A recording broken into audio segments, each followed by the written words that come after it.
సెలవు తీసుకుంటా ఉన్నాను.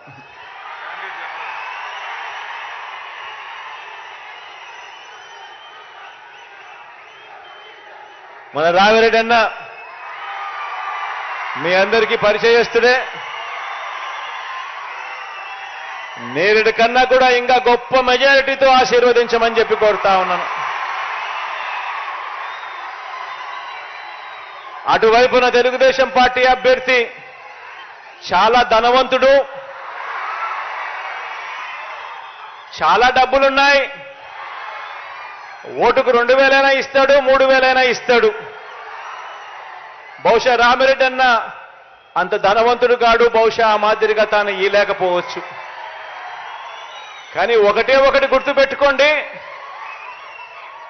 రామిరెడ్డి నన్ను గెలిపించిన తర్వాత జగనన్న ప్రభుత్వం వస్తుంది.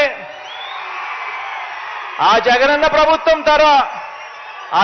ప్రభుత్వం వచ్చిన తర్వాత ఈ 5 సంవత్సరాలు మీరు లెక్క తీస్తే ప్రతి అక్క చెల్లెమ్మకు కూడా ఇన్ని పథకాల ద్వారా ఇన్ని లక్షల రూపాయలు వాళ్ళ బ్యాంకు ఖాతాల్లోకి జమ అయి ఉన్నాయి.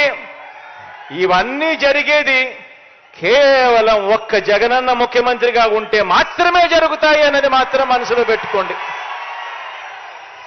కాబట్టి వాళ్ళు ఇచ్చే డబ్బులు 2,000 ఇచ్చినా 3,000 ఇచ్చినా వద్దనొద్దండి, ఆనందంగా తీసుకోండి.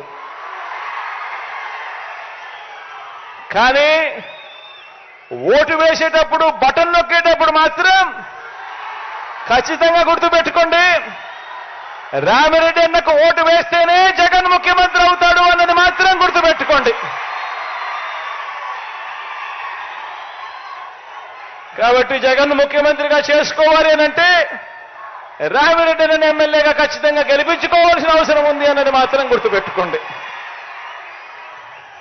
పేదవాడి భవిష్యత్ మారాలన్నా, అవ్వ తాతలకి ఇంటికే పెన్షన్ వచ్చి ఇవ్వాలన్నా, అక్క చెల్లెమ్మల కుటుంబాలు బాగుపడాలన్నా, ఆ అక్క చెల్లెమ్మల పిల్లల చదువులు గొప్పగా కొనసాగాలన్నా, రైతన్నల ముఖంలో చిరునవ్వు కనపడాలన్నా, వ్యవసాయం ఒక పండుగగా జరగాలన్నా, ఏమి జరగాలన్నా కూడా ఇలా బటన్ నొక్కడం, నేరుగా అక్క చెల్లెమ్మల కుటుంబాల ఖాతాల్లోకి డబ్బులు రావడం, ఇవన్నీ జరగాలన్నా ఒక వాలంటీర్ పొద్దున్నే చిక్కటి చిరునవ్వులతో మీ ఇంటికే వచ్చి బాగున్నావా అవ్వా అని చెప్పి ఒక మనవరాలిగా ఒక మనవడిగా పెన్షన్ డబ్బులు మీ చేతిలో పెట్టాలన్నా, ఇవన్నీ కూడా కేవలం ఒక్క మీ బిడ్డ ముఖ్యమంత్రి స్థానంలో కూర్చుంటే మాత్రమే జరుగుతాయన్నది మాత్రం మర్చిపోవద్దండి. పొరపాటు జరిగిందనంటే ఇక బటన్లు నొక్కడం, మీ ఇంటికి నేరుగా వచ్చే కార్యక్రమానికి తెరమరుగుపడుతుంది. మళ్ళీ గ్రామాలలో జన్మభూమి కమిటీలు వస్తాయి. మళ్ళీ ఎక్కడ పడితే అక్కడ లంచాలు, వివక్ష అనేది మళ్ళీ ఎక్కడ పడితే అక్కడ వస్తాయి. పేదల బ్రతుకులు, పేద పిల్లల చదువులు అన్నీ కూడా ఆవిరైపోతాయి, అంధకారమయమైపోతాయి.